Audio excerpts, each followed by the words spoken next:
right, folks, another episode of the Short Shift Podcast. We're in off-season mode. I have Andrew, and I have Ian. Ian, I noticed something today.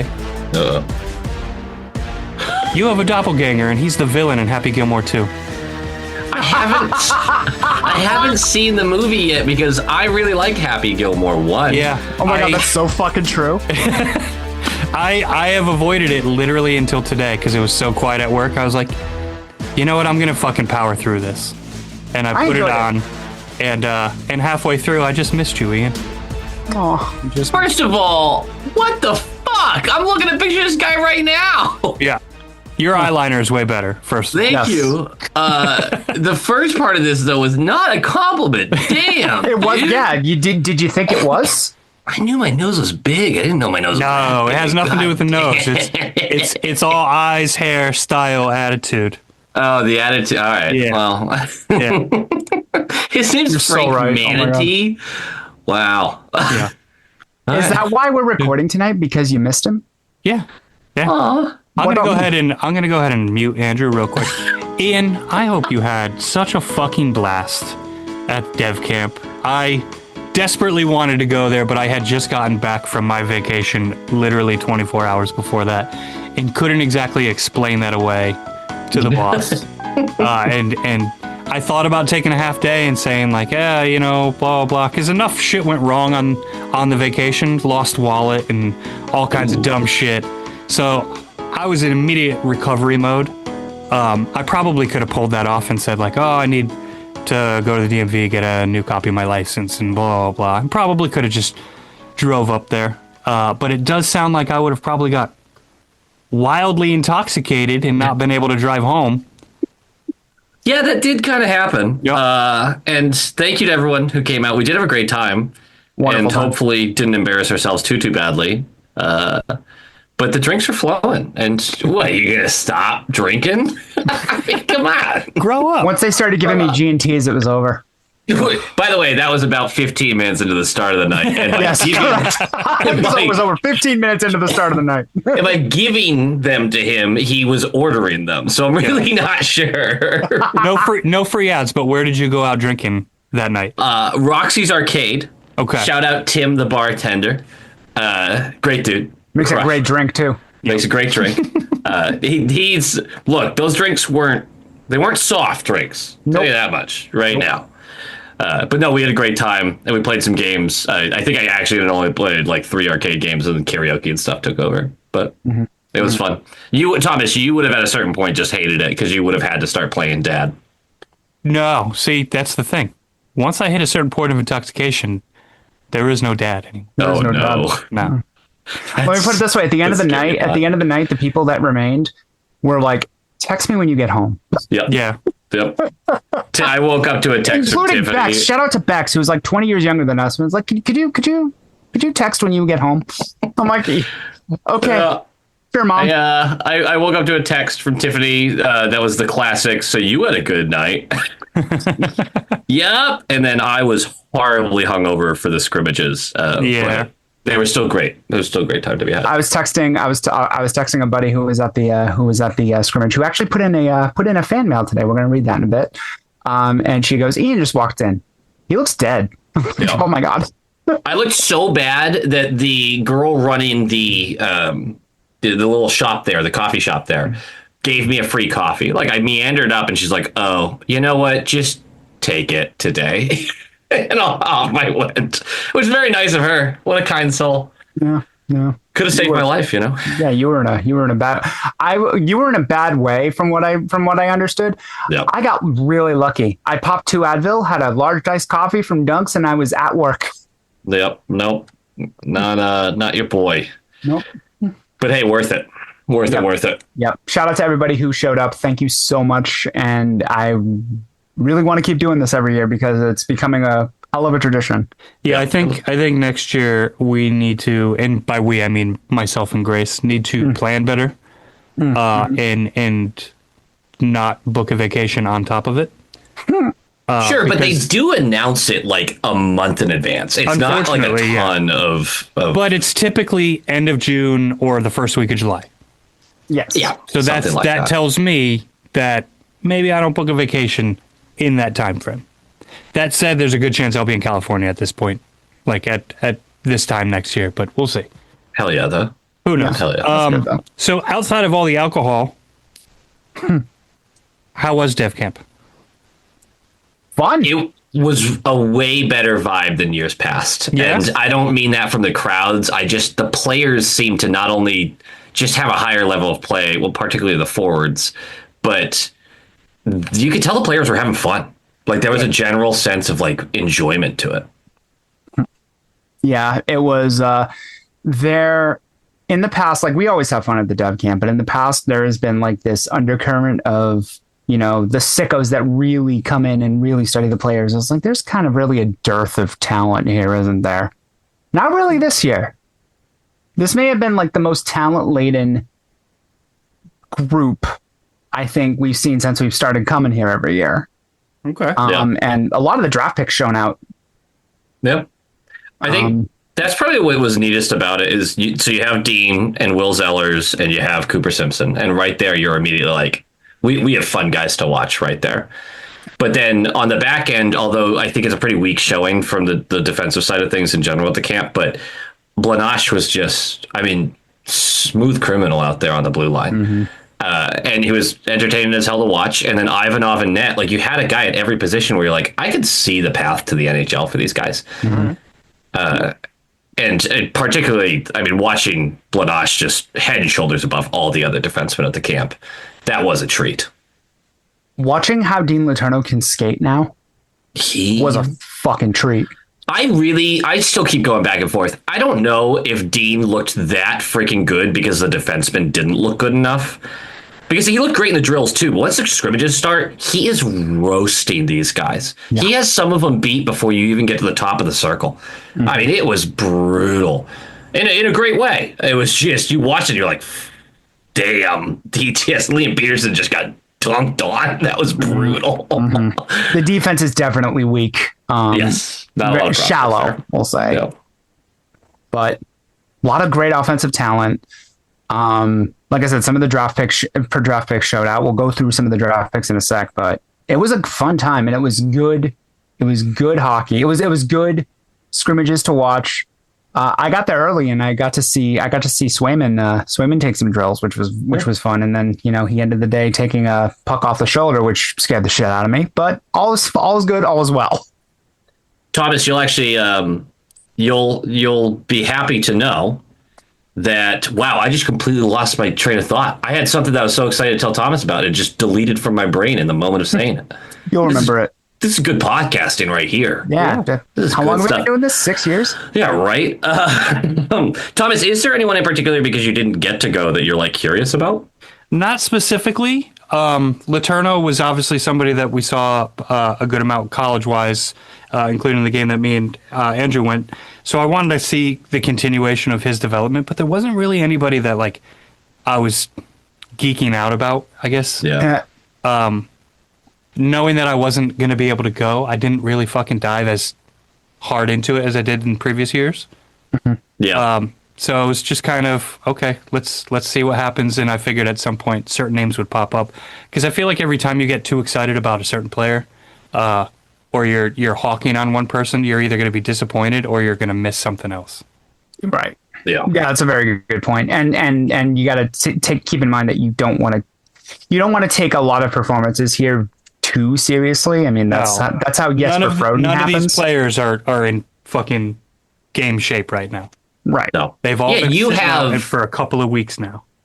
Going into it, you know that you're like, there's not a single guy I'm watching that I will see in a Boston Bruins uniform in the next 12 months. No. Mm-hmm. Yep. Right. The closest thing we had to that was Hagen's last year, where it was a possibility. Yes. Right. And that's Dean this year, right? Yeah. And that was a different type of excitement too. Yeah, I mean, how often do you get that early of a draft pick? Unfortunately, in this franchise, we're not getting them. So. Yep. Mm-hmm. Well, we had a first rounder. Mm-hmm. It turned into a pretty good player, though. You guys want to talk about it? Yeah. J. Paterka. JJ. JJ, or John Joseph? Joseph John? Is that really what it is? Jacob Jingleheimer Schmitz? His first name is John. I know that. Is his middle name also John? Yeah. No, John it is like, I think it's John Jacob Paterka. John Jacob Paterka. John Maybe. Jacob Paterka. You get to your room right now and into a Bruins uniform. 23rd pick of the draft. We didn't make it. We traded that and a conditional 2028 Florida first if it's outside the top 10, or a 2029 Boston first with no protection. Were you mad or a good piece of business? No. Okay. Absolutely not. No. Yeah. Whoa. John Jason, by the way. I apologize. John Jason Jingleheimer Paterka. Somehow John Jason's worse than any of the other ones that you were throwing out. 100%. Yeah. 100%. So 25 goals last year in Utah and 25 goals in a down year for Utah. 47 points in 82 games. Him and Andre Turgeon kind of butted heads because here's the thing about Paterka. He's not great defensively. And a lot of hard old school coaches like Turgeon is will kind of bristle at that. But fast as fuck. Line driver. He's a left-handed winger, but he plays the right side, so he can switch. RV replacement. We'll shout him out in a minute. Yeah. And exactly what we needed for this top six. I believe. I've been a big Paterka fan. Paterka hit 68 points a couple of years ago for Buffalo. What do you guys think? Were you guys mad at the trade when it happened? No, I thought it was a good piece of business. You're right, though. He steps right into the top six, and there's room. I don't know if we've seen a ceiling, but we have a pretty good idea what the floor is. Yep. It was a safe move. Yeah. Yeah. It's both safe and risky, right? Like there's you can see it through whichever lens you want, because he's 24. He's 24, cost controlled. Like there's just a lot to like there. You gave up a 23rd overall pick and then a top 10 protected 2028 first for Florida, which looks like it's going to be dominant, right? So you just don't care that much about those picks. Yeah, nobody possibly cares. Who gives a shit? I think the most important thing about this, outside of the fit, which I think is great and everything like that, but when we've talked about how there's a group of fans who are like, we need to blow it up, and we know that's not happening. The front office is not doing that. We need to look at the other path, which is going back to contention with this core. This is a move that if it blows up in your face, sure, Sweeney's going to get crucified. That's part of the job. But if you are going to try to walk this retooling line, and you're going to try to stay competitive and get more competitive, 24-year-old players are extremely hard to pry out, especially when they have 3 straight years of 20-plus goals. And you gave up what we think is 2 late first-rounders for it. Yes. If this doesn't work out, the retool isn't going to work out anyway. Right? This is exactly the swing you have to take to try to make this work. You can't just sit on your assets and go, well, no, we're just going to see if our draftees are ready way faster than they should be, and we don't waste all of Pasa's prime. You have to make moves like this. This is exactly part of the path forward. And if it fails, it fails. But this is, at least we didn't do nothing. You had to go bolster your ranks somehow, and you found a guy who's under 25 years old who already has close to 100 goals in the NHL level, right? I mean, he's got to be in the 70s, low 80s right now. I don't remember the exact number, but Something like that. But he's 2 years removed from 28 goals and 47 assists for Buffalo. Right, and I'm pretty sure it's been at least 25 goals for the last 3 seasons in general.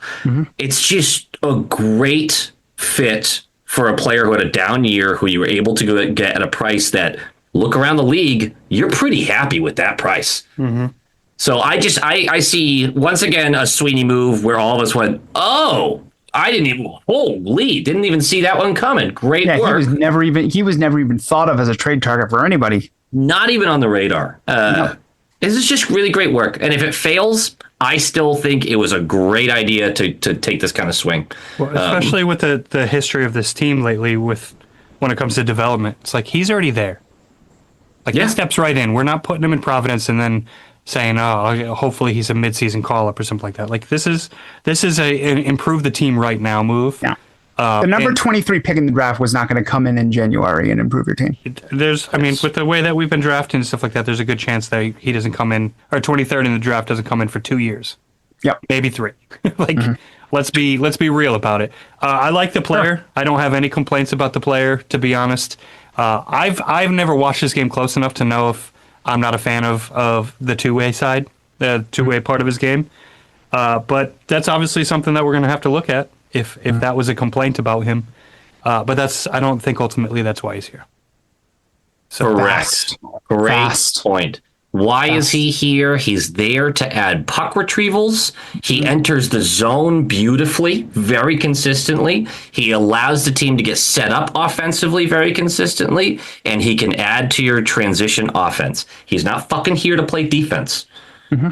Like, that's just a matter of fact. And if you put him on a line with Pasta, guess what? That center ain't going to be Hagens. Because if it's Hagens, you are having zero forward defense at all. Yeah.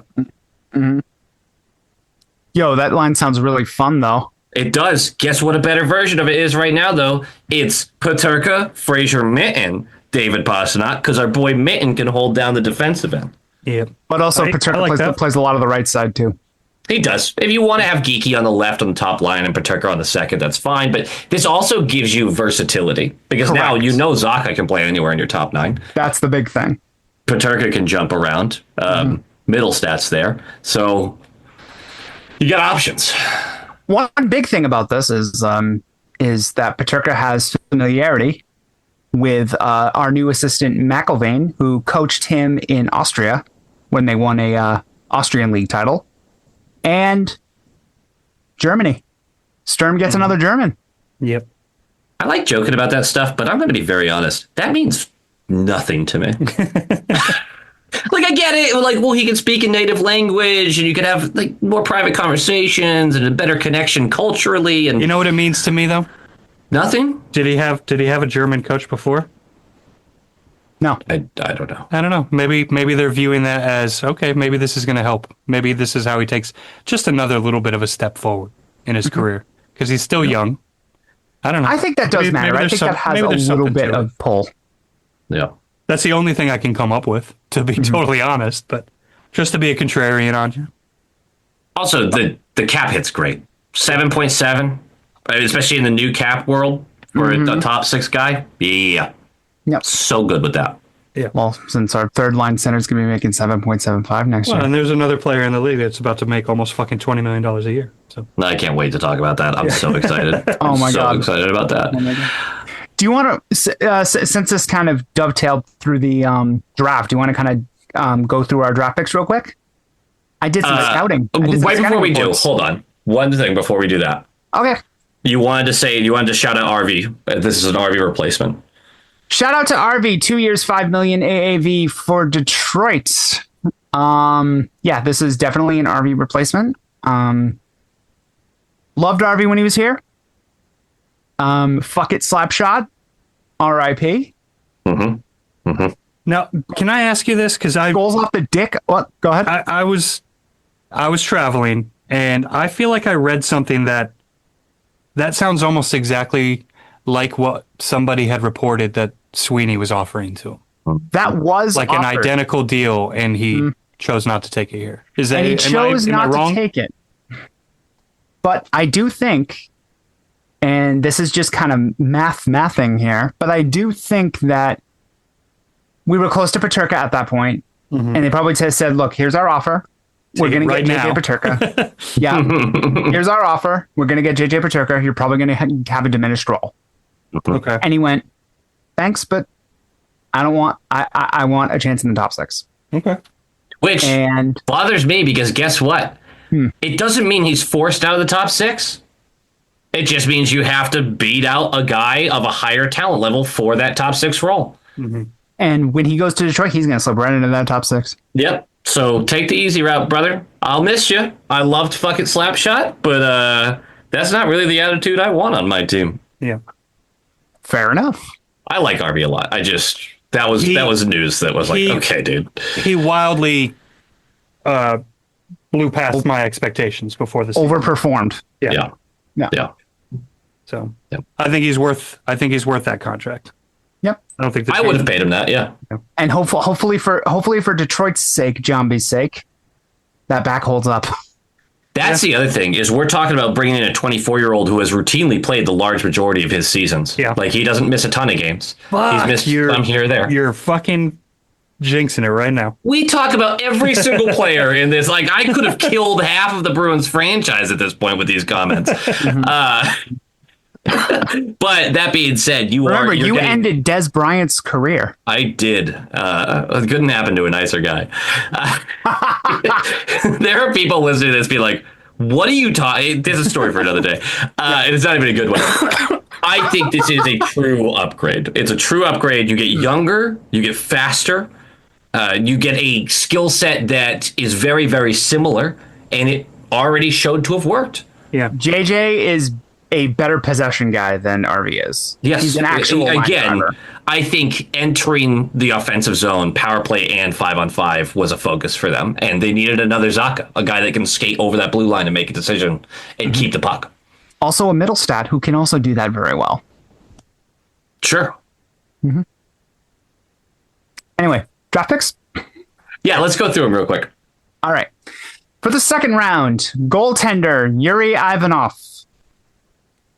A lot of people kind of didn't like this one. That's because we just got Ivan. Now we're adding an Ivanov. Like, I know it's let's fucking chill. It's getting weird. The problem. That's the problem. But his scouting report says that he is very raw, but the athletic tools are already there.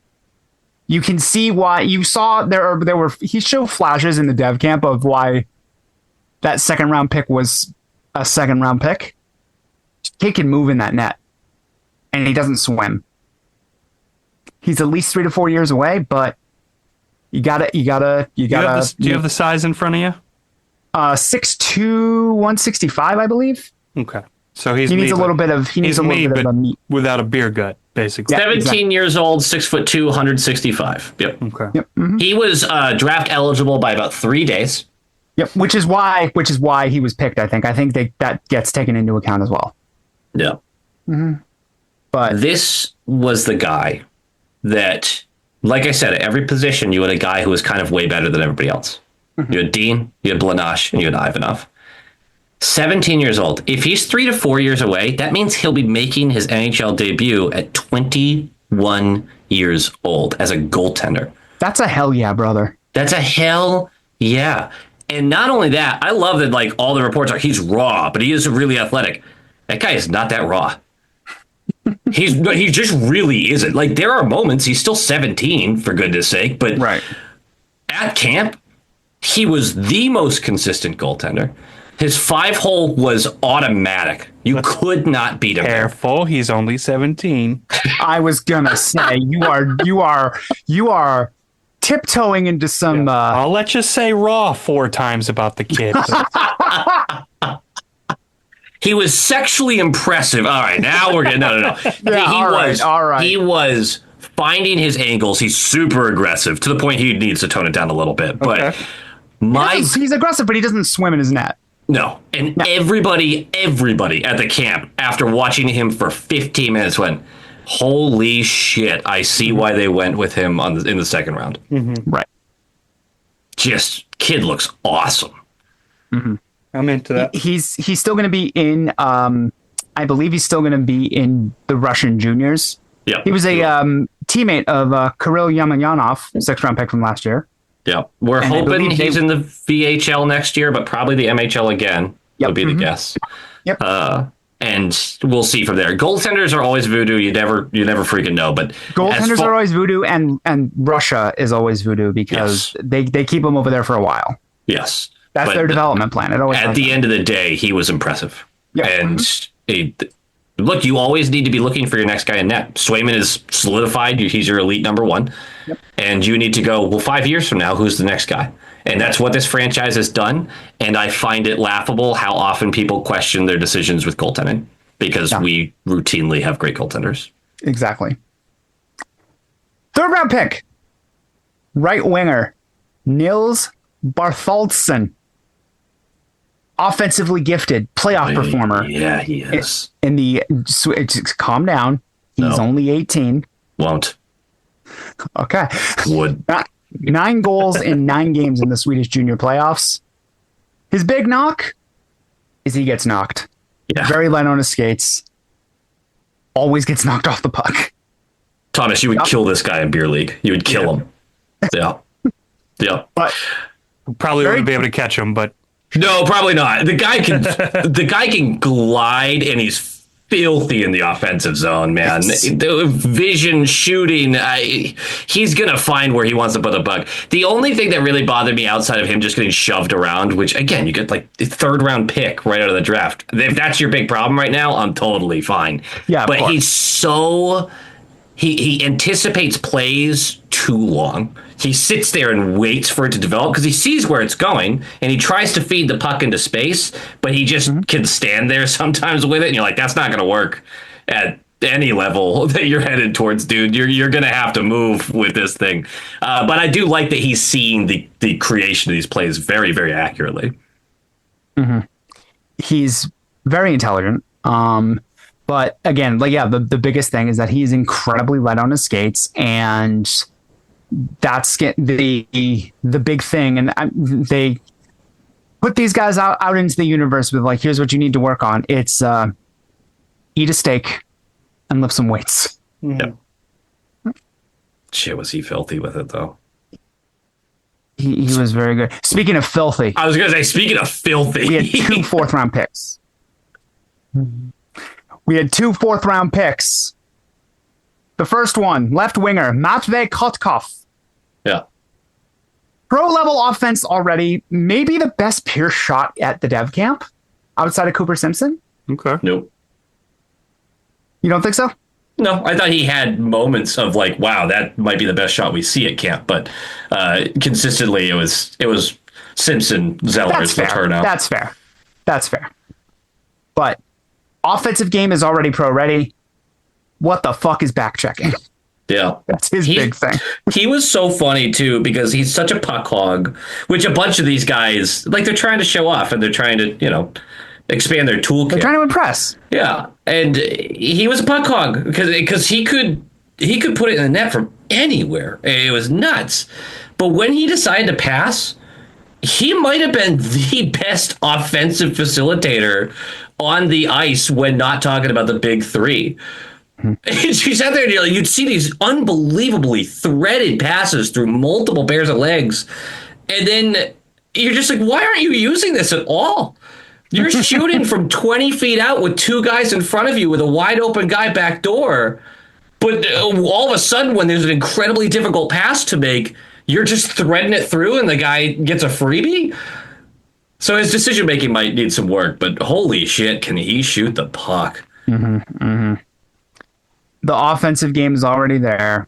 He's gonna fill some stat sheets. But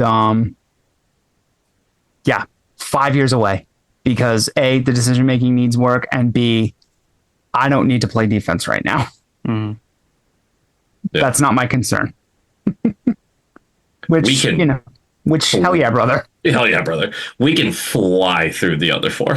Yes, we can. Second, 4th rounder, left winger Oscar Olsen, developing 2-way game. No standout tool, decent to good at everything. The game needs to coalesce. Did not notice him once at dev camp. I think I saw a nameplate once. That's about it. 5th round pick, Jacob Vandeven, greener than grass. 2nd year as a defenseman. Last year was his first year after playing forward. This is the Mason Lohrei path. His big tool is his size. He's 6'5". He does not know how to use his size yet. Not yet, but that's going to come. Okay, this is my favorite pick on vibes. This is my favorite draft pick on vibes alone. 6th round pick, goaltender, Slovakian Dominican goaltender, Leo Henriquez. Had a goalie goal, a shutout, and a fight in the same week this year at the USHL, and is also going to BC.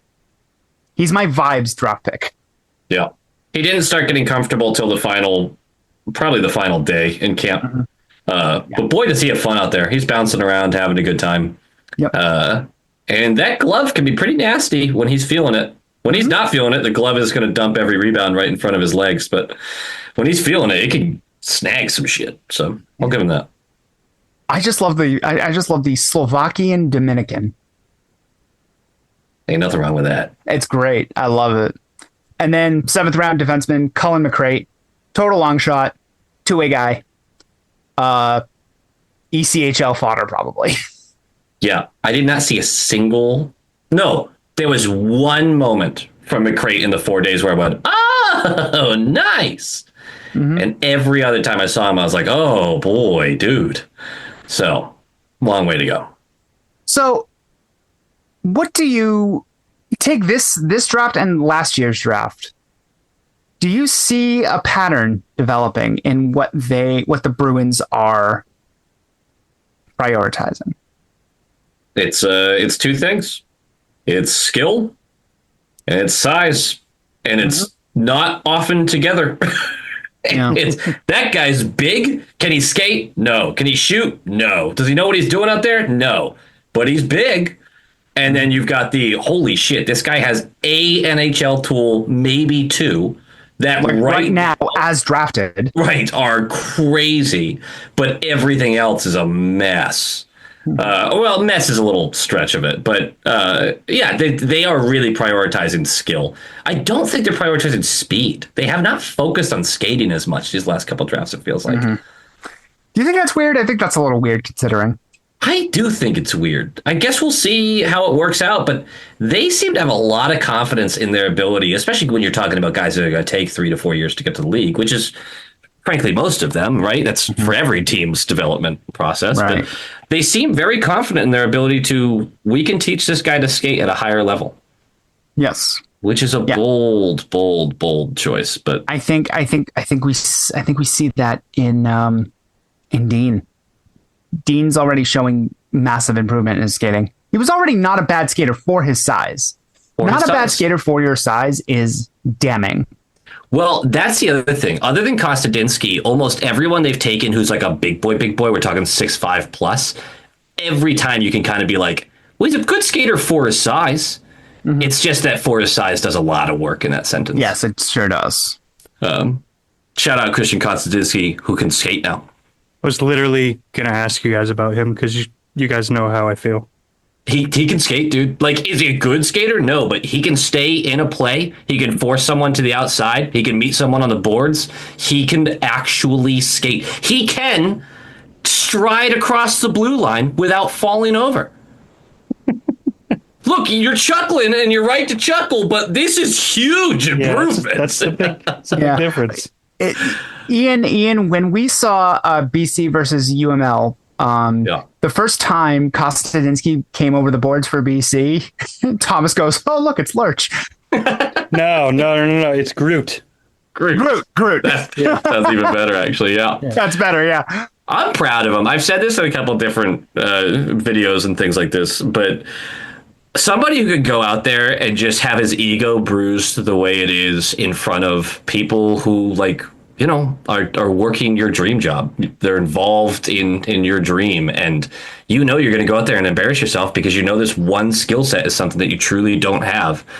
And despite that, he goes out and he puts the work in and he embarrasses himself over and over and over again, but gets better. And that is the type of person you got to respect, because we can sit here and make fun of him, which we do. But well, we do. We've made fun of him for years, right? But we're also got to learn how to stop, which he did. He learned how to stop. Yeah. He learned how to stop. We're proud of him. For the record, it's Gru, not Groot. Gru. Oh, from Despicable Me. Yeah. Or the Minions movie, whatever it is. There's like 7 of these movies already. It's like, yeah. I have lost track. I lost track. I wouldn't have track, but the child does. You have a child, so it's fine. A lot of flack for the Toy Story stuff, by the way. Yeah. Not knowing who the female cowgirl. Yes, Jessie was. And I tried the excuse, like I did on the pod, about being like, well, I just haven't watched them in a long time. And basically everyone reached out, it's the second fucking movie, dude. It's not like you're missing the fourth. You weren't even born yet when the first one came out, right? Do we remember the year? No, he was. He was like 1995. Yeah, that was 2. Yeah. Okay. Yeah. Or 2. The grand old age of 2. Yep. Those were the days, eh, Ian? I don't know. Like right now. like you are right now at this moment? I heard her grumble earlier. I almost sprinted away from this computer. I don't know. We'll see. We're going strong right now. You've survived. You're doing good. Yeah. You were born in 93? Yeah, the same year that Jurassic Park The came. last Canadian team won a cup. Yep. I was born right after that 93 championship for the Habs. And my life is the only thing preventing another Canadian team from winning the cup.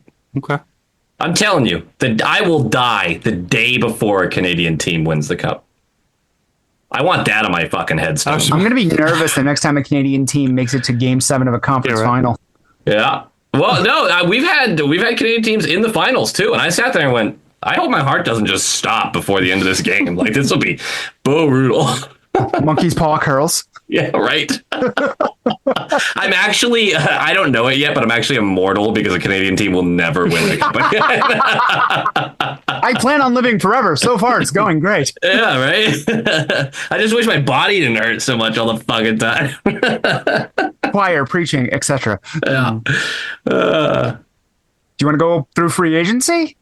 Yeah. Well, actually, before we do, Thomas, just in general vibe. Are you happy? Are you blah? Or are you disappointed in free agency so far, specifically for the Bruins? For the Bruins, it feels a little bit blah, but overall, this is one of the craziest off seasons that we've seen. Yes. Like We're talking strictly free agency, not trades, because I think trades is an A+ right now. Yeah, trades are crazy, but I when's the last time we really landed like a huge free agent? I think this front office is typically good about knowing that unless you're right there, you don't build a championship team through free agency. Yeah. Mm-hmm. Yeah. Exactly. Yeah. But we are building a part of our decor through free agency. Mm-hmm. Shit, did we trade for Kiki or just sign him? I forget. We signed him because he wasn't qualified by Seattle.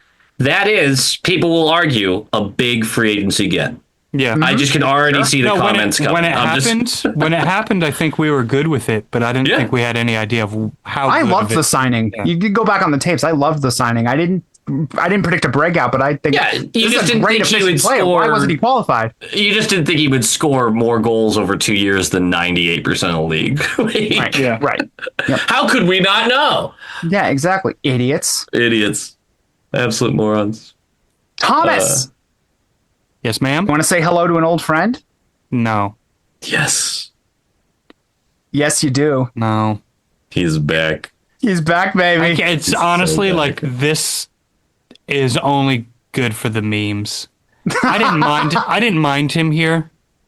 I genuinely didn't, but like he has fans here. It's Connor Clifton we're talking about for anyone. Cliffy hockey. Yeah.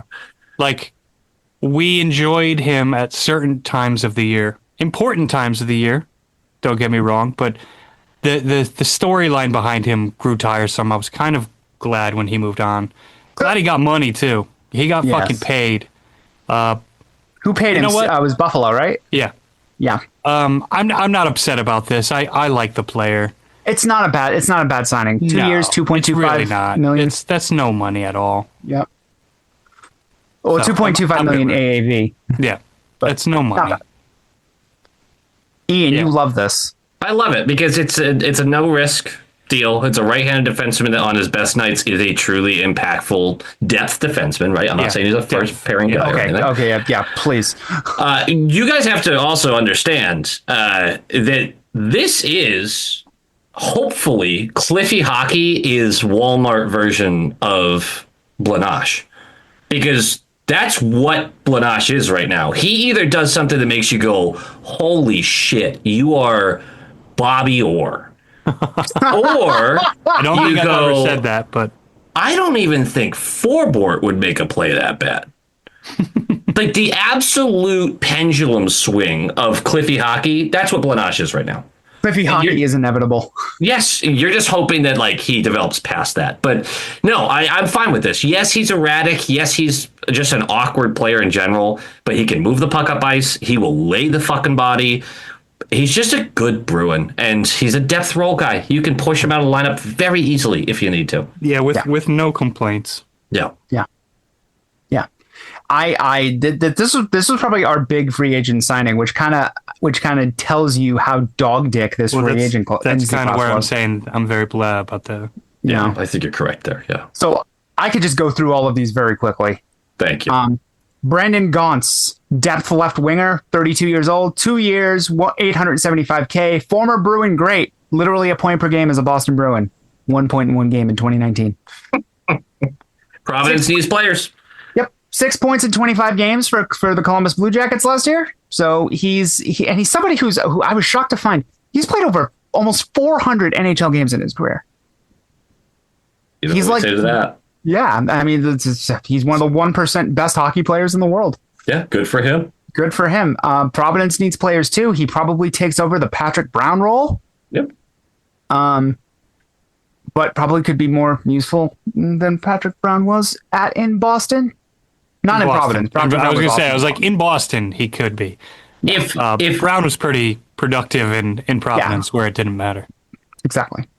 I'll hold my tongue, actually. Continue. No, go ahead. No. No, because I'm saying this about all the players listed after Clifton. If any of the guys that you name, including Gaunce here, see Boston ice, something terrible has happened to about something great happened. Guys. Nope. 32 years old, 27 years old, 25 years old, 27. Nope. That means Lutz Mel's died. That means Riley Duran died. That means Brunet died if Gannett gets in. Like, something awful happened. Well, let me go through these real quick. Yes, please. Brian Hallonen, 27 years old right winger, 2 years, $875K, 2 points in 15 games last year for New Jersey. Providence needs players too. Max Jeanette, 25-year-old defenseman, 1 year, $850K, 8 career NHL games with the Ottawa Senators, none last year. And then another Bruin great, Yuri Patera, 1 year, $850K, goaltender. How is he only 27? What? Right. What'd you say? How is he only 27? Right. It seems like he's been around forever, but he was a Bruin for 4 days during the Jeremy Swayman thing. Best fucking days of my life. I long for them. But yeah, 1 game with Vancouver last year. 825 save percentage. It's just crazy that he's 27 and he was drafted in like 2002. Like, that's what it feels like. Right? Yeah. I feel like I haven't heard his name in 5 years. 2 years old. Yeah. Free agency out. Free agency out. Victor Arvidsson, we already touched on that. My national nightmare is over, boys. Andrew Peak. Bye, bitch. 1 year, $1 million for Utah. Why? Thank the Lord. Why the hell did Sweeney and I know Peak was a throw-in when talking about Zaka's extension. Over and over, the goal is to get him signed. The goal is to get him extended. The goal is to keep him here. Clearly not. Well, yeah. I'm like, what are you? He got a 1-by-1.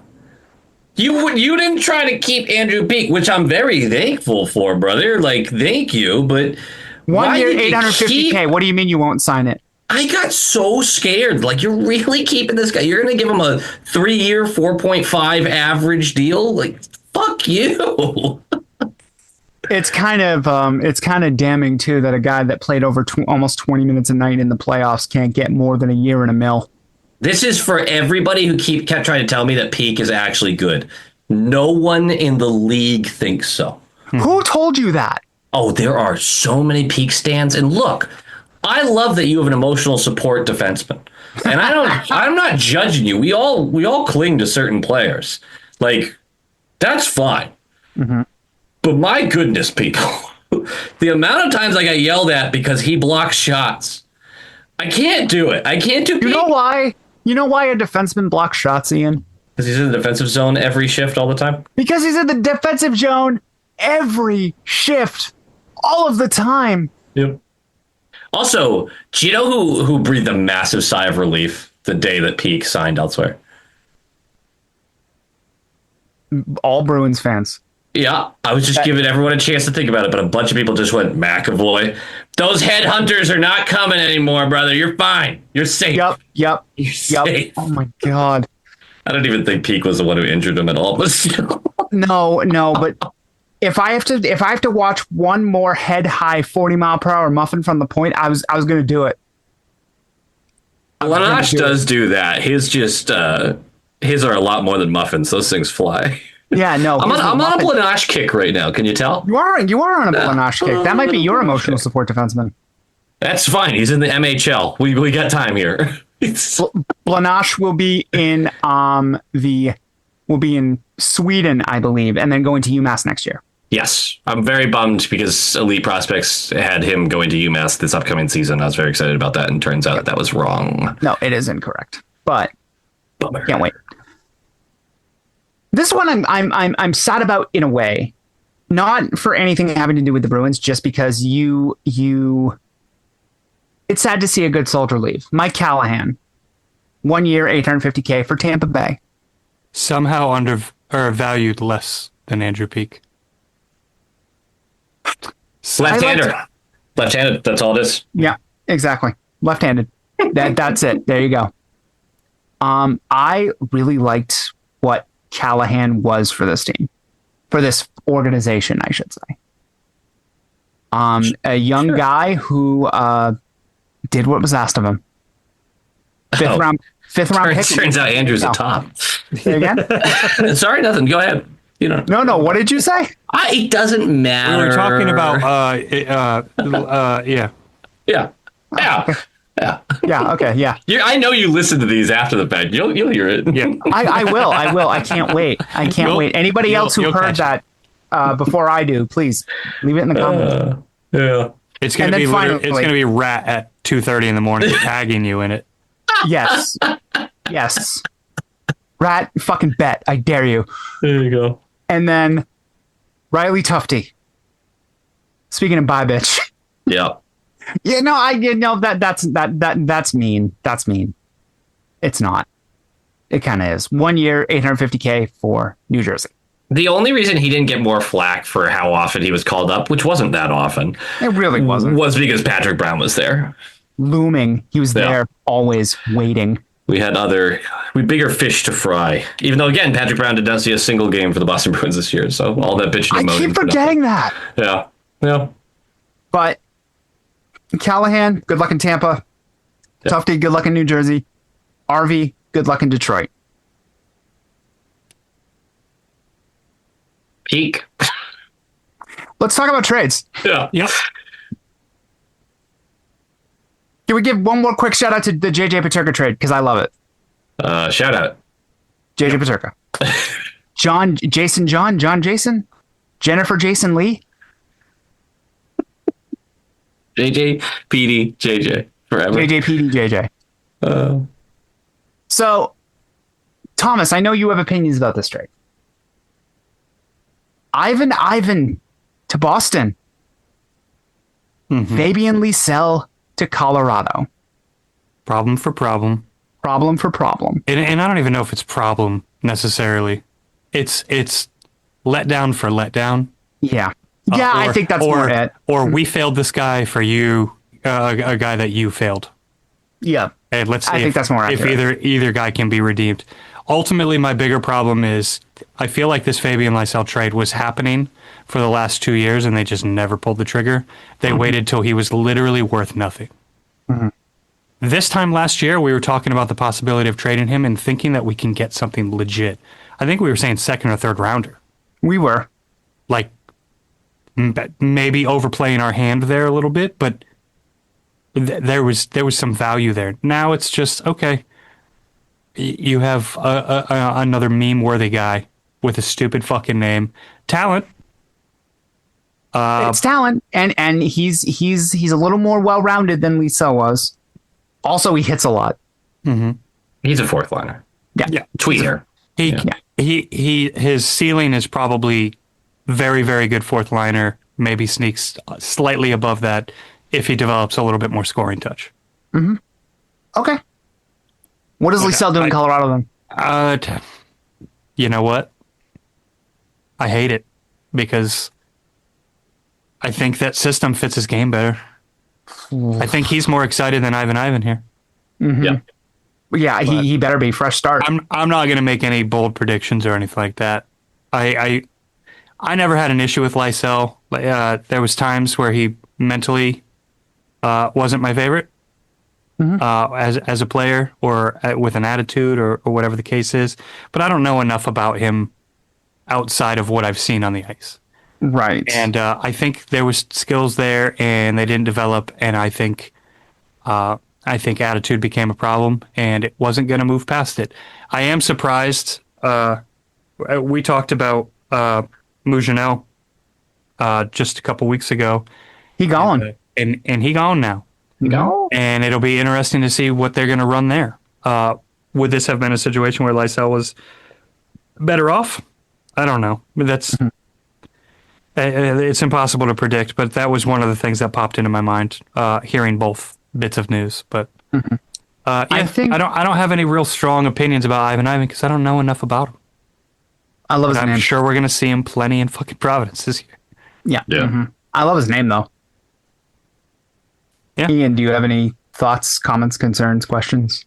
Look, Lysell has better potential than Ivan. A better offensive toolkit, and betting on skating, even though we just had that conversation about how we are not doing that as an organization. Wonder why, right? Maybe we were taught a lesson somewhere along the way. Betting on crazy. Betting on the upside that Lysell has, especially in a program that rewards creativity and offensive creation and speed. Yeah, I think this is a good bet by Colorado. Why wouldn't they do it? You know, Ivan, they didn't want to. He was RFA, right? Like they weren't going to move on with him, yes. So they're like, let's get something for him. So between the two players, which one's more likely to carve out a real NHL role? I would say Ivan. Which one's more likely to carve out? Holy crap, you're a second liner. That's Lysell. So it's an interesting dichotomy here. Yeah. Ivan is more likely to have NHL time. Lysell is more likely to pop off. Yep. So. Yep. But there was a much better trade. That was just a couple of I think it was a couple of days after that. And that was Will Borgen, right-handed defenseman. So we get Will Borgen and a right winger prospect named Halle Väisänen. Can't wait for you to get roasted for how you're pronouncing these fucking names. I love it. And a 2028 fourth round pick. Väisänen had 4 points in 54 games for Hartford. What is below a C-level prospect? Mm-hmm. But Will Borgen for a second in 2027 and a conditional second in 2028 if Boston makes the conference finals and Borgen plays 50% of Boston's games. Otherwise, it's a 2028 third. So a second and a third probably. It's a peak upgrade. Big guy, 6'4", skates, fast. He's a very good skater for his size. He's just a good skater. Can probably get the puck out more and can probably do the things that people thought Peak could do but couldn't. 4 years at 4.1 is a little steep, but I want to hear you guys' thoughts. What do you think of the Borgen trade? I got nothing for you here. Nothing? Okay. Nah. Money, I'll agree with you that the money doesn't make a lot of sense to me because if we're saying, okay, this is an upgrade over Peak, it's not much of an upgrade. Not a $3 million upgrade in terms of value. Well, we were paying Peak 2.75. We were paying him 2.75, but now going forward, he's making 1. Mm-hmm. So his value went down, but we're paying somebody who. Okay, so say he was offered 275. Yes, Borgen is a definite upgrade. I see what you're saying. But I'm thinking mathematically here. And you know what? Honestly, in another couple of years, $4 million a year is not going to feel like fucking anything if a guy's playing 50, 60 games a year. Yeah, right. Sure. It's just not. But yeah, like this trade didn't move me much. Mm-hmm. Not a trade that was designed to move you much. Mm-hmm. Yeah, in its best version, this is a guy who excels at skating the puck out of the defensive zone. His first pass isn't known to be great, but he can skate his way out of it, which is shit. I'll take something there for getting the puck out. Physical on the boards, wins board battles, plays a coveted position on the right side. Cost control, 4 years, 4.1. Rangers fans are very much celebrating to get him off the books, which should, Worry some people. worry you. I don't care about the cost, the second rounder, and the conditional second. I don't give a shit. It's if magic this works beans. out. This is another one where you're betting on the system. You're betting on last year being a down year because there is upside there. The worst case scenario is you have just continued the Forbort Peak, now Borgen train of every iteration of Bruins needs an overpaid right-handed defenseman who is just so bad. The good news is this guy skates way better than both Forbort and Peak. So, And that's gonna be a big thing that carries him, is that he's a much better skater. yes, and I can see how a pairing between a Hampus that is closer to 2 years ago Hampus rather than last year Hampus and Borgen work extremely well. If you have still a 60% Hampus, then that's a whole different problem in itself. So I'm not going to crush anyone about this. Am I super excited about it? Not really, but am I really down about it? No. I am happy to let this play out and figure it out as we go. Same. And Peak is gone, so I'm happy about it regardless. Yeah. But I got my trades mixed up, boys. Uh-oh. The fourth and the Kali Väisänen trade, that wasn't Borgen. That was because Jonas Korpisalo was going to the Rangers. Yeah, I thought you were doing something weird and you were making I got lost along the way. Because what you do, Ian, is when we stop talking about something, you highlight it. So I you see. highlighted Corpy before we got to it. Oh, it's and it my confused fault. me. It's all your fault. I see. Yes. So Jonas Korpisalo to the Rangers for a 2028 fourth and Kali Väisänen. DiPietro's net now? Question mark for the backup? Question mark. Is that a legit question, or do we think that somebody else is going to be there? It's DiPietro's job to lose now. It feels like it. Yeah. You don't think we're gonna grab like a tweener vet to challenge him? Why would I think we are. I think one of the few things that is left in this offseason, because I think we're largely done. And I know there's going to be a lot of talk about Zacha might get traded. The more I hear insiders talk about Zacha getting traded, he's not going anywhere. the less I believe. He's not getting traded. He's not getting traded. This franchise does not leak stuff. They just don't. And He's not getting traded, and Casey Middlestad's not getting traded. So we should probably move off of that as well. yeah, I think we're largely done. They're going to go out and get a veteran goaltender who's just trying to stay in the league, with the understanding that you're going to have to beat out DiPietro in camp for this role. And DiPietro has the inside track for it. What do you think of being rid of Korpisalo, though? What do you mean? So Korpisalo, as much stick as we gave him in the past, he's an established NHLer. DiPietro is unproven. He's in the clubhouse for the backup job. Yep. You like it?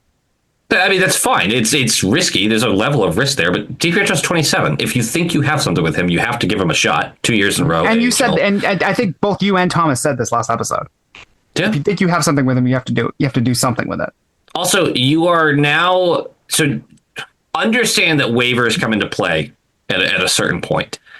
But if you bring in, one last vet for the net, right, that you can get through waivers at a very cheap cost, then you're going into the year with DiPietro, whoever that vet is, and Zajac as we're going to throw all of you guys at this role, and whoever sticks.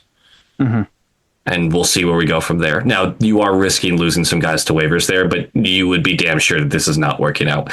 You also have Lundgren and Kovalin and those guys if it really goes tits up. But there is a level of risk here. You don't want Swayman playing 65 games. But it was time. It was time to take a look. I like it. I wasn't a big fan of Korpisalo while he was here. One of the more infuriating goaltenders I've ever seen here in a Bruins uniform. Mm-hmm. And the Rangers needed a backup with Jonathan Quick retiring.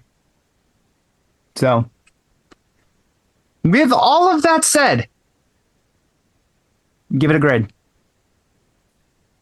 Thus far. Wait, the offseason as a whole? Yeah. Mm-hmm.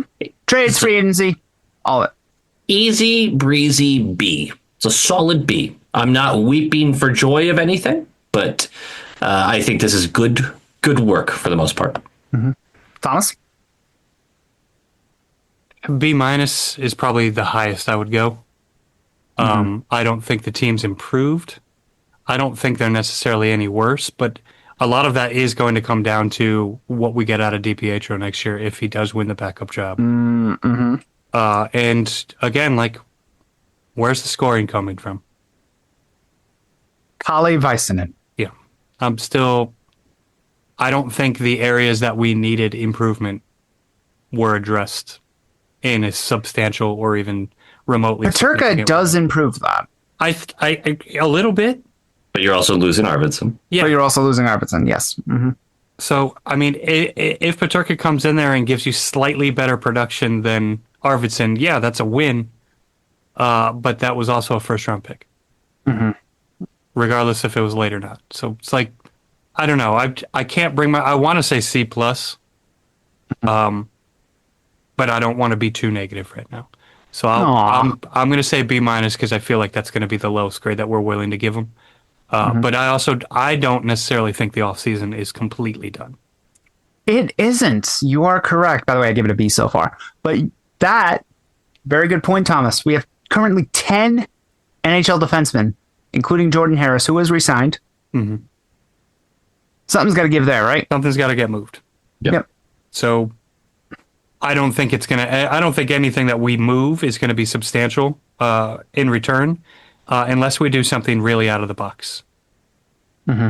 And I'm not saying Hampus, but maybe I'm saying Hampus. I mean, Lohrei is a possibility to get moved. Lohrei is definitely. I mean, Lohrei Lohrei's probably the biggest possibility to get moved. He felt like a bigger possibility a month ago, though. Mm-hmm. Like, I feel like that's died off. I'm sure there's still interest in him, but I would have to assume at this point in the offseason, moving him, you wouldn't get as aggressive as a return. Sure. But do you think they're overloading right now because of the McAvoy suspension? I don't know. No, I think that has nothing to do with it. Yeah, I don't know if they're thinking that way necessarily, but yeah, I was probably thinking about like Hampus went down, McAvoy went down multiple times. Like the core of this defense hurt us for a good chunk of last year. Like we were a playoff team. We barely got into the playoffs, but we were a playoff team. Imagine if you don't have those couple of cold streaks because the offense can't fucking keep people off of their goaltenders. Mm-hmm. So maybe there's something out there for depth, but again, you're not going to dress 8 or 9 fucking defensemen. So there's probably at least 2 bodies that have to be moved. Oh man, what, Thomas? You don't want to do 8 forwards, 10 defensemen out there? Nah, not today. Have a fourth line entirely of defensemen? Mm-hmm. The shutdown line? Yep, shutdown line. There you go. Yeah. Of course they're good defensively. Defense is right in their position. Prevent D. Yep, exactly. Park the bus. Yeah. Who do you think would move other than, obviously there's Lohrei talk, but I'm not as sold on Lohrei moving at this point. Who else would you think gets moved? Yogi Haru. I think Yogi Haru and Lohrei are the two big candidates. And I think Lohrei closer to a guaranteed to get like moved. You think so? I feel like it fell off. That's exactly why I think it. Okay. Because nothing leaks here. That. Because nothing fucking leaks, and as soon as something goes totally quiet for like a month and a half, it's oh boy, this is. I don't know. We'll see, but I think those are the 2 names. I would be absolutely shocked if Hampus was moved.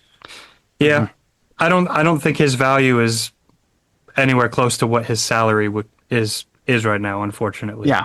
Yeah. He dictate. This time last year, we were talking about, all right, let's see a bounce back year from him. Now we need it again. Mm-hmm.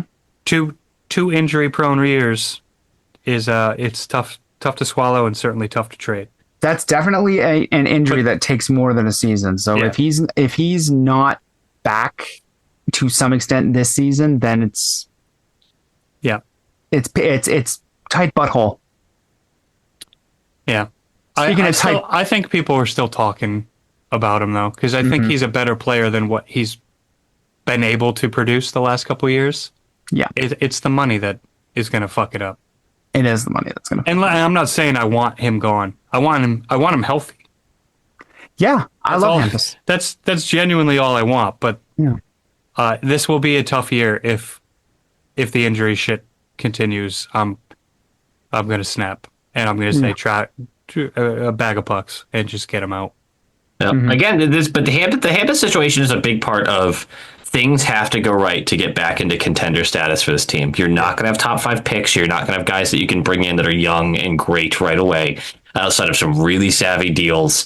Hampus getting healthy is also a part of this and being an impact guy. And he was better last year than I think we gave him credit for When he's after healthy, really yeah. reviewing it. Yeah. But you're right. If he's not better, this whole thing really is going to go tits up because a lot of things have to go right.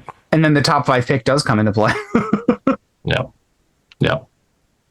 Speaking of money fucking things up and tight buttholes, Okay.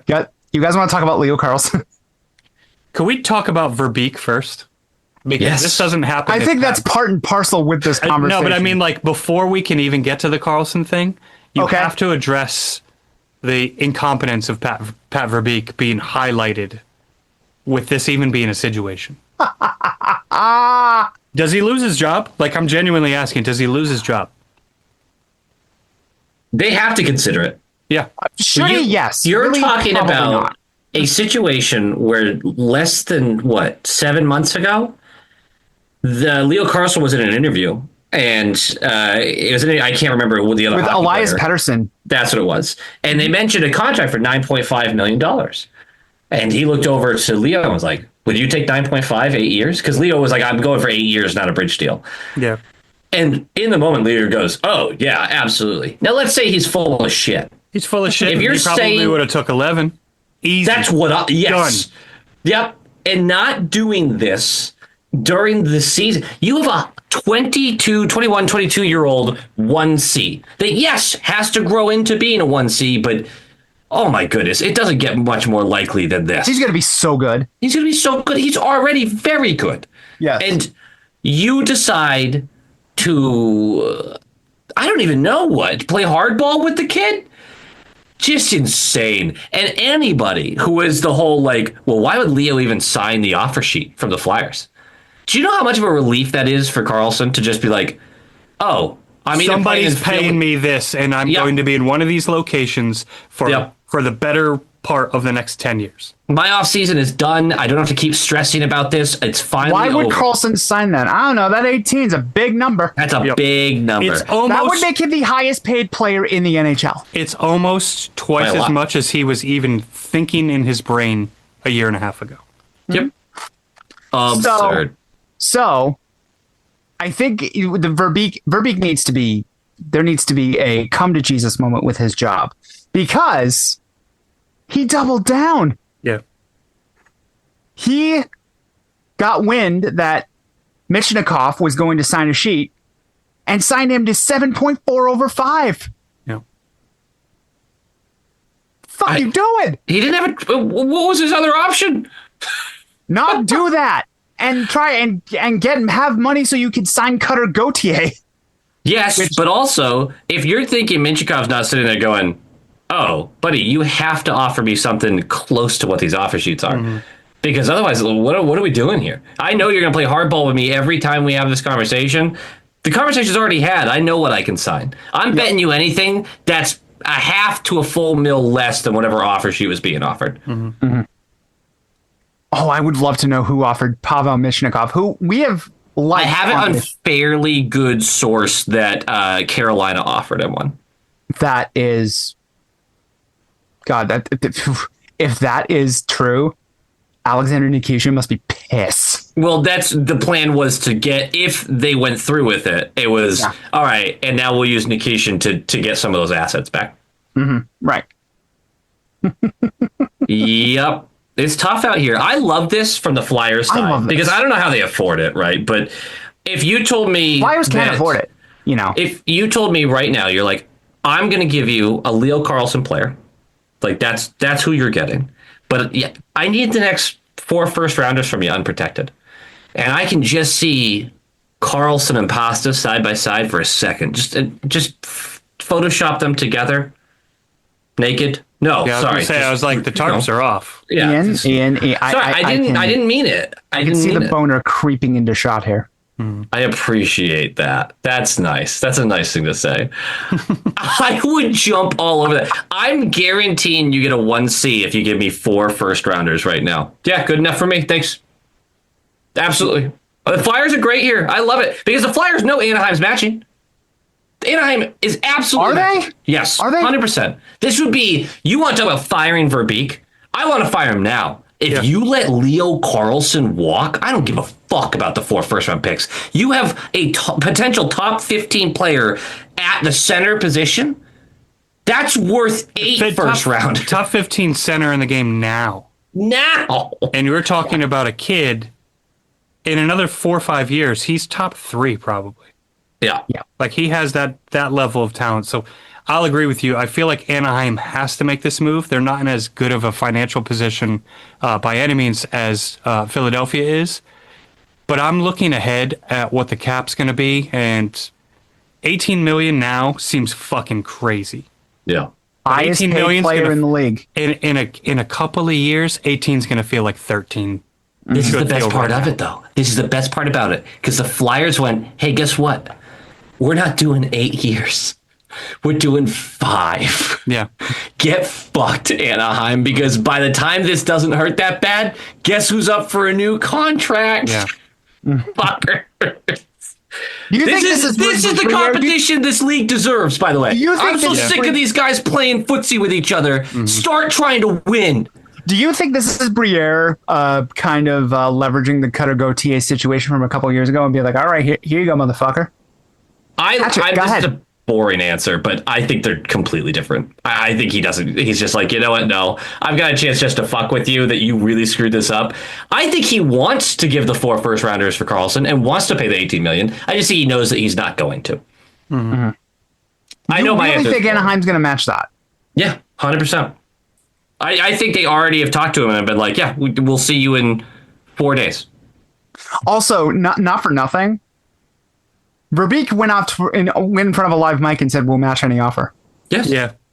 And Philadelphia's like, okay, assholes. It was like, wasn't it within 24 hours of him making that statement? It was literally 24 hours after he said it. They wrote that shit down quickly on a napkin over a course of fucking beers. Yep, write it down. Write that down. They're like, announce this shit tomorrow. It's going to be fucking hilarious. He had one too many beers with the boys and sent in the call. He's waking up with a hangover. He's like, I did what? Yeah. Philadelphia historically not afraid to do the offer sheet shit. Mm-hmm. Yeah, they did it with Shea Weber. Yeah. And what happened? Nashville had to match it. Yep. Mm-hmm. Good stuff. Man. I think it's going to be the same situation here. Also, I've been seeing a lot of this handicapped. I kind of want to nip it in the bud here. Guys, people have to sign offer sheets. We can't let's just offer, Connor Bedard an offer sheet. Like, this is such a deal because Carlson signed it. Carlson was like, okay, I'll take that. I'll go to Philly for 5 years for 18 million. Yep. So somebody like Connor Bedard's not going to sign that offer sheet. But also, like, again, Verbeek had every opportunity to get a deal done a year ago. Yep. And he sat on his hands, and that's why he's in this position where he's basically going to have to make a decision. One way or the other is a decision that he's not happy with. Yep. Yep. Like, because the decision was made for him. He's not going to win in this situation because he lost a year ago. Mm-hmm. And he's going to lose his fucking job over this. And he deserves to lose his job over this. He got votes for GM of the year this year. He did. Mm-hmm. He genuinely did. And how fucking stupid does that feel now? Mm-hmm. This is one of the biggest fuck-ups you've seen for a GM in the last 10 years. Easy. Just unbelievable mismanagement. And imagine any RFA could get this. Any RFA. What do you do if you're a good general manager? You don't let it happen. Yeah. And you let a player like this go that far into being an RFA. This could have happened. This could have happened to anybody, but this is a huge situation because Leo Carson's a fucking stud. Yep. He's going to be he's already so good, like you said. Yep. Different class of player, but this does make me go, can we just sign Minton to an 8-year, $6.5 million extension right now? Will he sign that? He's an RFA after this season, right? After this season. Yeah. Which he probably does. If he's So smart, what does he that doesn't mean? sign that, right? But what does that mean this year? It means that giving him a contract is going to be a focus and a talking point on this podcast, but a focus for Sweeney all year. Yes. Because he doesn't want, and again, not the same class of player, but a player that somebody could potentially offer sheet, or a team could offer sheet. Yep. Mm-hmm. And it's not common, but it does fucking happen. Right. Don't let it happen, because you can be a better general manager than Pat Verbeek. Right now, the bar is low. Don't go under that fucking bar. We believe in you guys. Don't do it. Yeah. I would love, honestly, like, I'm almost jealous of Philadelphia fans. Go ahead. It's fucking exciting. Well, that's what I mean. Like, I'm jealous of Philadelphia fans right now because it's like your front office gives zero fucks. Like, none whatsoever. Because you know goddamn well, like, multiple GMs are probably irritated with, I can't believe they did that. Yeah. Mm-hmm. But multiple GMs are also calling Verbeek out for being a fucking idiot. Mm-hmm. Oh, Watching this. That doesn't even mention the other fucking idiot thing he did. Mm-hmm. So I'm going to read a fan mail from Scarelli of Woburn. Shout out Scarelli. Good to meet you at the dev camp. So Don Sweeney managed to move Corpusalo without retaining or giving up other assets. He traded for Paterka. He signed some right-handed defensemen. He committed to playing the kids, Minton and Kuznetsov. Mm-hmm. He didn't sign a fourth liner for $4.75 million. Looking at you, Pat Verbeek, for AJ Greer. Yeah. That one, yep. He didn't sign an aging defenseman to a 4-year deal. He didn't sign a 38-year-old goalie to 3 years at $7 million. Looking at you, John Chaika, for Sergei Bobrovsky. And he didn't run his mouth and let his franchise player get offer sheeted. What have we learned? 1, Don is pretty good at this job. And 2, he should send Cam Neely to hang out with Jimmy Fallon every offseason. Yeah. No notes. Great. Go Beats. Great fan. Go Beats. Yep. Scarlet's great. She always gives top-notch fan mails. Yep. Mm-hmm. Scary Ellie. Scary Ellie, that's right. Scary Ellie. And she's always at Dev Camp, too. Yep. Which is nice. Yep. And reminder to everybody, next year when this stuff is announced, Dev Camp is open to the public. If there's no cost, you just pull up, walk in. There's a floor that we all hang out on. It's great. Mm-hmm. Just throwing that out there. Yep. We had a larger group this year than we did last year. But yeah. And then we took over the rail stop. Yes. And we weren't complete assholes, which was a big win. Mm-hmm. That's a dub. That's a dub. What about voicemails, Thomas? You want some voicemails? I want some voicemails. Let me take a look. Let me see what we got cracking. Yeah, I could do a couple here. Hell yeah. You want a couple? Let's do a couple. You want a couple? Let's do a couple. Okay, here we go. Hey boys, Will calling in from Nova Scotia. We just saw the 4th overall pick get traded for Bowen Byram. Listen, is it crazy to suggest that Don Sweeney should legitimately be calling about Connor Bedard's availability? Yes. Not because Chicago wants to get rid of him, but because Kyle Davidson is kind of stupid. And I feel like if you give him a good package, he might just take that. What would a good package be? I don't know. Start with 3 first-round picks and Pavel Zacha and go from there. What do you got to lose? Those first-round picks, what are the odds that any of them turn out to be the same level as Connor Bedard? I don't think it's very high.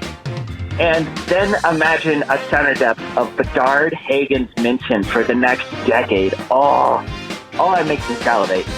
Oh, what do you got to lose? Just go for it. Give it a shot. Go Bees. Go Bees.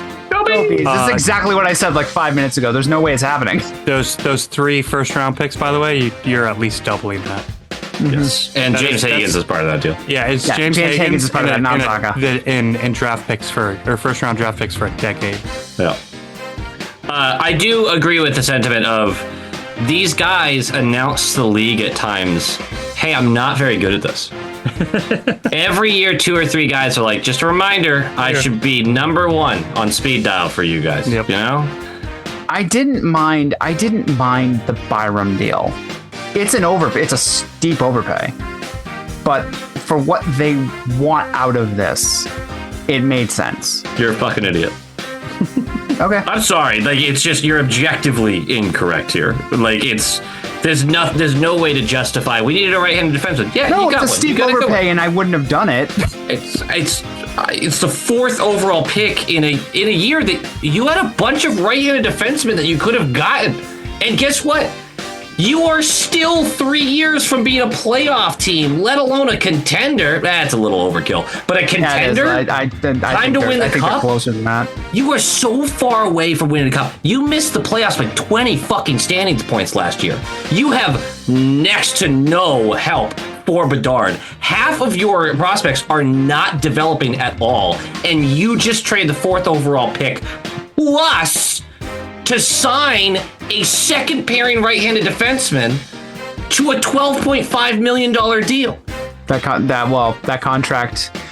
It's exactly what Thomas said with the Carlson deal. That contract is going to look like $9.5 million in a couple of years. Congratulations! You're still an idiot. Like, what are we doing? Insane. There's no way to defend it. You can try to be contrarian, but in the moment, maybe it works out. Maybe you do sit there and go, wow, Byron turned into an absolute unbelievable stud. And if Byron was Byron was a fucking pill in that Buffalo series for us, against us. But if he's not Cale Makar, you're still sitting there going, that's an egregious usage of assets to get this guy. And even if he is, you still look back and go, at the time, you could have gotten him for half that. You didn't even have to have the 4th on the table. They probably still would have taken that deal. What was the deal? What was the deal? It was Greenway. Greenway went to Chicago. It was Byram and Greenway to Chicago, and then the 4th pick, and who else? I don't know. Other stuff. It's just dumb. 4th overall pick for it. Chase Reed was right there, who didn't go to 7th anyway. They ended up taking Rudolph, which, I mean, might be awesome too. You know, never know with that stuff. But just an insane trade for insane people. And an announcement, again, to the league. We're not very good at this. We don't know what we're doing. Take advantage. Also, don't bother trying to present a package to Davidson for Connor Bedard. He's going to say no. Yes, that is correct. And also, don't bother getting an offer sheet because Bedard's not going to sign it. Honestly, though, if I was Bedard, that'd be a piece of me. It's like, I can get out of here. Hold on. It's miserable out there. He also just had another off-season injury. Yeah, he did. Well, let's move Different on. shoulder, though. That's good. You got any more for us, Thomas? Yeah, we'll do 2 more. Hey, boys. Will calling in from Nova Scotia. I don't know about you all. I feel like this is probably the most important offseason for this retool because last year was good in terms of points, but you got to prove it wasn't some PDO bender, that you're for real and you have upward momentum. And this is an offseason ripe for moves to be made. I mean, Brady Tkachuk to Florida, William Eklund to Ottawa, friggin' Leo Carlson just got offer sheeted. It's mayhem out there. And in the meantime, the Bruins have been like, hey, we gave our 2nd round pick to the Rangers for a bottom pairing defenseman. I know we have like 5 of those already, but I'm told this one skates kind of fast. So that's fun, right? It is. It'd be a real shame if this window closed, going out with a whimper. Ugh, go Bees. Go Bees. Go Bees. Will with the double up here. Yep. I was gonna say that was a bunch. Yep.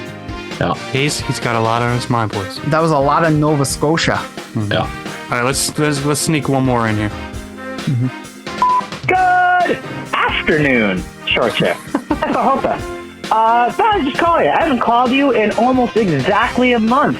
Thomas, why are you hiding from me? I know it's you. It's not Ian. It's not Andrew. Why are you hiding? But anyways, I wanted to talk real quick. I like the trade for Paterka. I liked dealing Corpy out of here, giving Dipper some chance. Mike DiPietro, hell yeah, get the Paisan up the pipeline. And then I also enjoy the move for Borgen. I find it interesting that the odds have us at the same odds as Chicago to win the cup. I'm not saying the team is a cup contender. However, what the fuck you mean? Anyways, hope all is well. I only got a minute, so go please! Thank you! Go Bees! Go Bees. I Go can Bees. answer that. By all means. Because the team was second in shooting percentage last year. Every underlying metric said they should have been about 15 points worse in the standings. And you got unreal level of goaltending, unreal level of finishing luck. Maybe it was skill. I don't know. Air quotes. But Morgan yeah, Geeky. every bit of analytics tells us that this was a one-off and not what the Bruins should be, which is why I'm happy with some of the moves this offseason, hopefully reinvigorating a couple portions of our team. But it's pretty easy to see how Vegas is sitting here going, yeah, no, odds are that this is not going to be repeated. Morgan Geeky. That is a player for the Boston Bruins. He's there. He is there. Yeah. That shooting luck.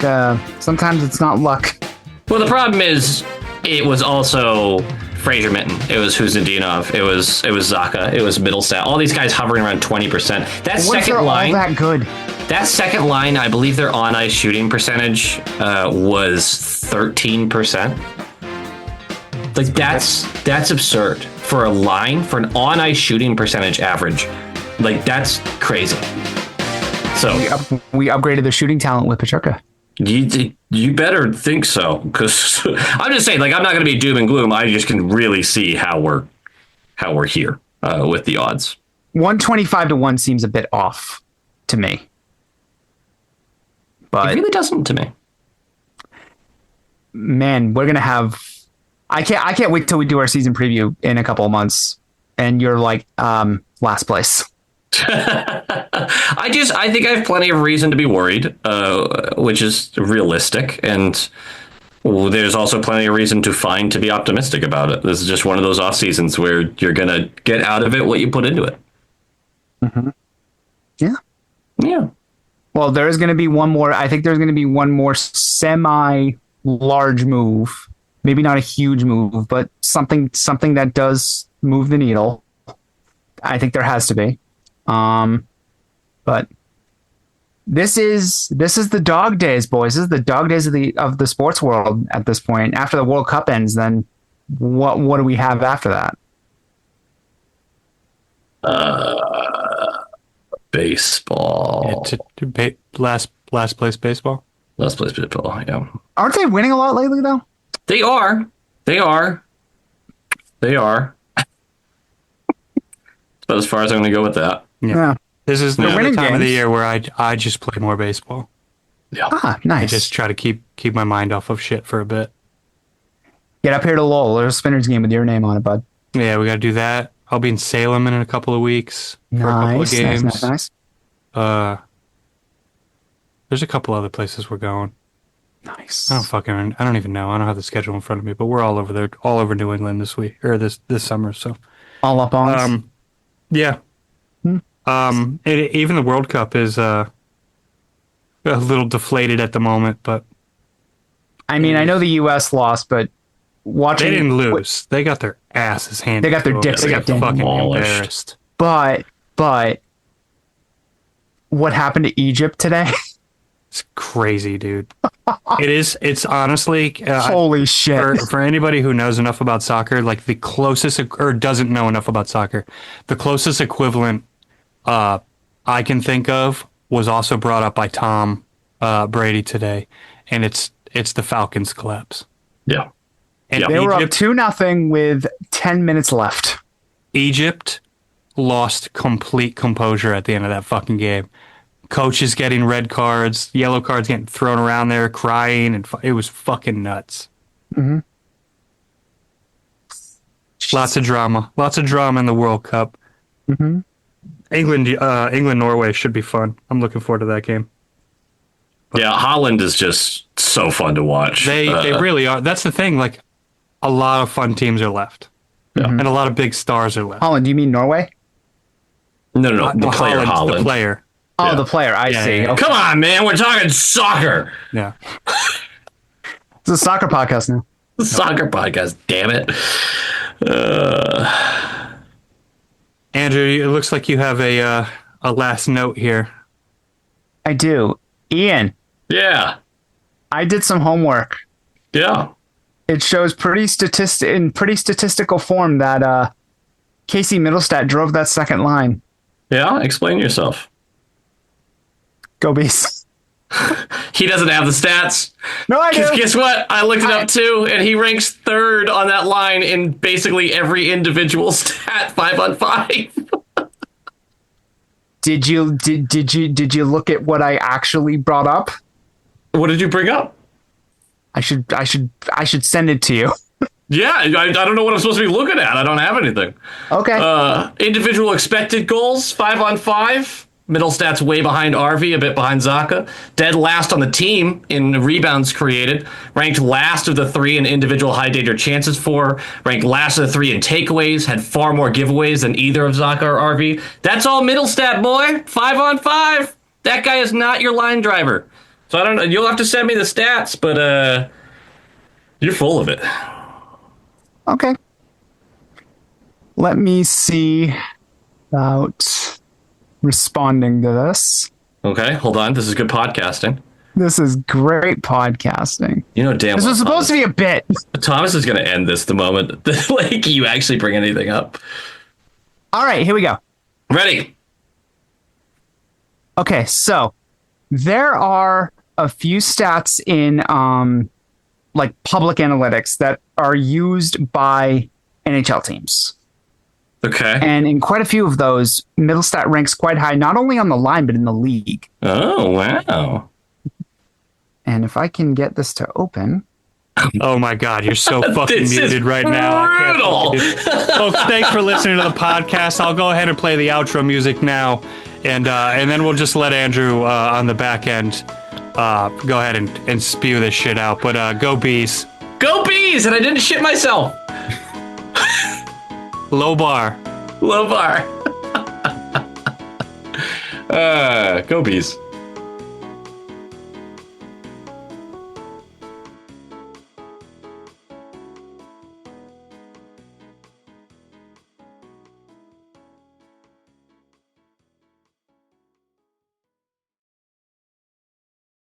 All right, I got it. Here we go. Oh my God. So, shit, where'd it go? I'm out. No, we're ending it. All right, bye guys.